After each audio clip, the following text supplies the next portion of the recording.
ঘড়ির কণ্ঠস্বর। রিফাত পুরনো একটা ভাড়া বাসায় উঠেছিল ঢাকায় চাকরির সুবাদে। বাসাটি অনেক দিন খালি ছিল।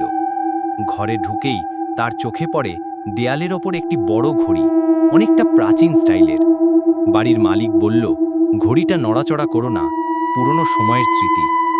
প্রথম কয়েকদিন কিছুই হয়নি, কিন্তু সপ্তাহখানেক পর রাত ৩টের দিকে ঘড়ির কাঁটা থেমে যায়, আর ঘড়ির ভেতর থেকে হালকা চাপা কণ্ঠস্বর ঘেঁষে আসে, সময় শেষ। রিফাত ভেবেছিল ঘুমের ঘোরে ভুল শুনেছে।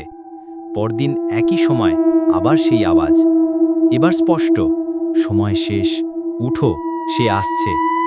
ঘড়ির কাছে সে দেখে এক ক্ষতবিক্ষত মুখ ভেসে উঠছে, যেন কেউ ভেতর থেকে তাকিয়ে আছে। রিফাত ভয় পেয়ে ঘড়িটা নামিয়ে ফেলে দেয়, কিন্তু কণ্ঠস্বর থামে না। সে খেয়াল করে প্রতিদিন রাত ৩টে বাজলে ঘড়ির নিচে একটা ছায়া দেখা যায়, চুলে ঢাকা, নড়ছে না, শুধু তাকিয়ে আছে। এক রাতে সাহস করে সে ঘড়ির পেছনে দেখল, কাঠের ফ্রেমের পেছনে খোদাই করা লেখা, এই ঘড়ি যার, তার জীবন সময়ের সঙ্গে বাঁধা, সময় ফুরোলে জীবনও ফুরায়। তারপর আর কাউকে রিফাতের খোঁজে পায়নি।